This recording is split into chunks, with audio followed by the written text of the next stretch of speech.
غویګ چې یو صفت دی د آرامه، خاموش او یا هم غلی په معنا دی. د مثال په توګه das Baby schläft ruhig، ماشوم په آرامه ویده دی.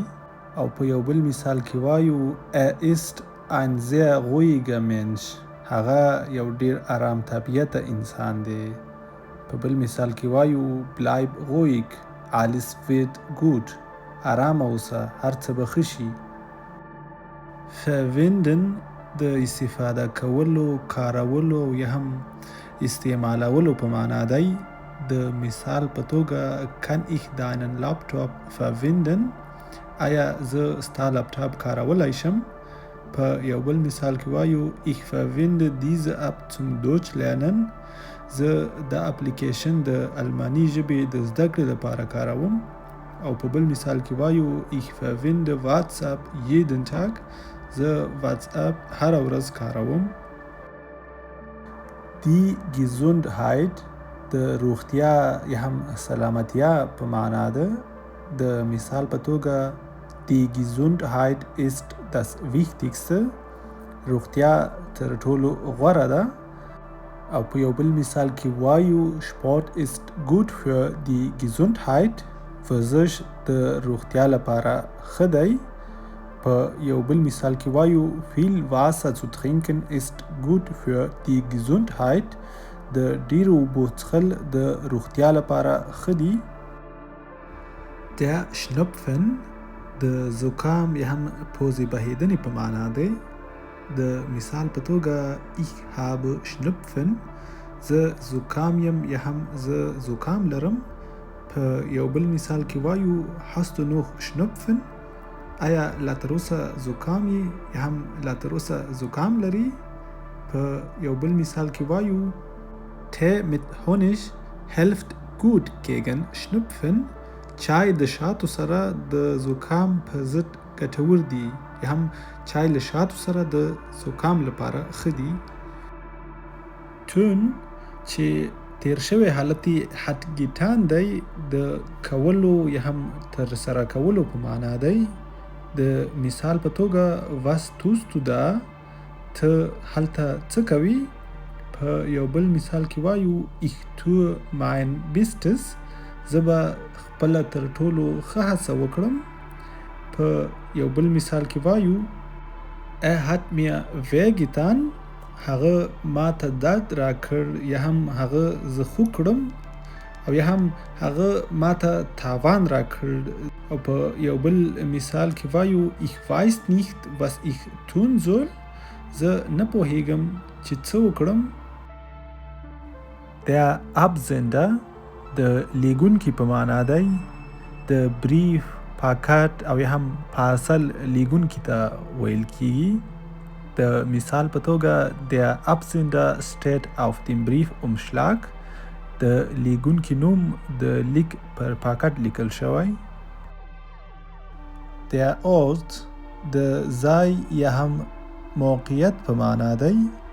د مثال په توګه das ist ein schöner Ort، دا یو ښکلی ځای دی.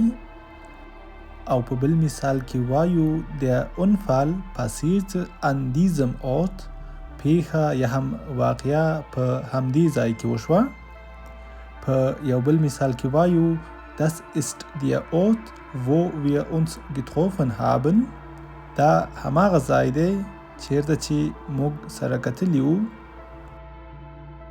der Empfänger د ترلاسه کوونکي په معنا دی. او په عامه معنا هغه کس ته ویل کیږي چې یو لیک، بریښنالیک او یا هم یو پاکټ ترلاسه کوي. د مثال په توګه der Empfänger hat den Brief bekommen، ترلاسه کوونکي لیک ترلاسه کړ. او په یو بل مثال کې وایو bitte schreiben Sie den Empfänger auf den Umschlag، مهرباني وکړئ د اخیستونکي نوم پر پاکټ ولیکئ. die Anrede د خطاب یا هم سلام په معنا دی چې په ټوله کې د لیک، ایمیل او یا هم د خبرو په پیل کې کاریږي. د مثال په توګه die Anrede im Brief ist sehr wichtig. د لیک په پیل کې خطاب یا هم سلام ډیر مهم دی. Das Datum د تاریخ یا هم نیټې په معنا ده. د مثال په توګه welches Datum ist heute؟ کوم تاریخ دی نن یا هم کومه نیټه ده نن. په یو بل مثال کې وایو das Datum steht oben auf dem Brief. نیټه د لیک په سر کې لیکل شوې ده. Die Unterschrift د لاسلیک یا هم امضا په معنا دی. د مثال په توګه ich brauche deine Unterschrift. زه ستا لاسلیک ته اړتیا لرم. په یو بل مثال کې وایو bitte hier unterschreiben. مهرباني وکړئ دلته لاسلیک وکړئ. او دلته تاسې د یو بریف مهمې نقطې کتلی شي چې څه باید چیرته ولیکل شي. شیکن د لیږلو یا هم استولو په معنا دی. د مثال په توګه ich schicke dir eine E-Mail. زه تا ته یو ایمیل لیږم. په یو بل مثال کې وایو ich habe dir gestern eine Nachricht geschickt. ما تا ته پرون یو میسج لیږلی و. Der Notfall د بیړني حالت یا هم عاجل وضعیت په معنا دی. د مثال په توګه im Notfall rufen Sie bitte die 112 an. د بیړني حالت په وخت کې مهرباني وکړئ 112 شمیرې ته زنګ ووهئ. په یو بل مثال کې وایو bei einem Notfall musst du ruhig bleiben. د بیړني حالت پر مهال باید آرام پاتې شي. in der Nähe یو عبارت دی چې معنی د نږدې او یا هم په شاوخوا کې. د مثال په توګه ich wohne hier in der Nähe. زه دلته نږدې اوسېږم. په یو بل مثال کې وایو gibt es hier in der Nähe ein Restaurant. آیا دلته نږدې یو رستورانت شته؟ په یو بل مثال کې وایو ich suche eine Apotheke in der Nähe. زه دلته نږدې د یو درملتون په لټه کې یم. Die Minute د دقیقې په معنا دی. د مثال په توګه eine Stunde hat 60 Minuten. یو ساعت شپېته دقیقې لري. په یو بل مثال کې وایو ich komme in 5 Minuten. زه په 5 دقیقو کې راځم. په یو بل مثال کې وایو kannst du eine Minute warten؟ کولی شي یوه دقیقه انتظار وباسي. in Ordnung د in Ordnung عبارت د سمه ده یا هم ښه ده په معنا دی. د مثال په توګه alles ist in Ordnung. هر څه سم دي. په یو بل مثال کې وایو mein Computer ist wieder in Ordnung. زما کمپیوټر بیرته سم شوی دی. vorbeikommen د راتېرېدلو، راتللو او یا هم یو ځای ته د لږ وخت تللو په معنا دی. د مثال په توګه ich bin am Laden vorbeigekommen. زه د دکان له مخې تیر شوم. په یو بل مثال کې وایو ich bin an der Schule vorbeigekommen. زه له ښوونځي راتیر شوم. Die Versichertenkarte د بیمې کارت په معنا دی. د مثال په توګه bitte bringen Sie Ihre Versichertenkarte mit. مهرباني وکړئ خپل د بیمې کارت له ځانه سره راوړئ.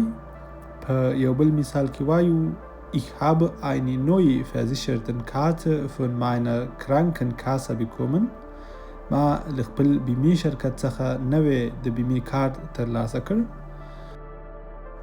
Der Boden د ځمکې یا هم فرش په معنا دی. د مثال په توګه der Boden ist schmutzig. ځمکه یا هم فرش چټل دی. په یو بل مثال کې وایو der Apfel liegt auf dem Boden. معنا پر ځمکه پراته ده. په یو بل مثال کې وایو der Boden ist kalt. ځمکه یخه ده یا هم سړه ده. په یو بل مثال کې وایو ich sitze auf dem Boden زه پر ځمکه ناست یم. liegen د موقعیت لرل یا هم څملاستلو په معنا دی او دا کلمه هغه وخت کاریږي چې یو شی پر یو ځای کې پروت وي او نه خوځېږي. د مثال په توګه das Buch liegt auf dem Tisch کتاب پر میز پروت دی. په یو بل مثال کې وایو Berlin liegt in Deutschland برلین په آلمان کې موقعیت لري. او په یو بل مثال کې وایو liegt im Krankenhaus هغه پر روغتون کې پروت دی یا هم مریض دی. stark د قوي پیاوړي او یا هم زورور په معنا دی. د مثال په توګه ist sehr stark هغه ډیر قوي دی. په یو بل مثال کې وایو der Wind ist heute stark باد نن قوي یا هم زورور دی.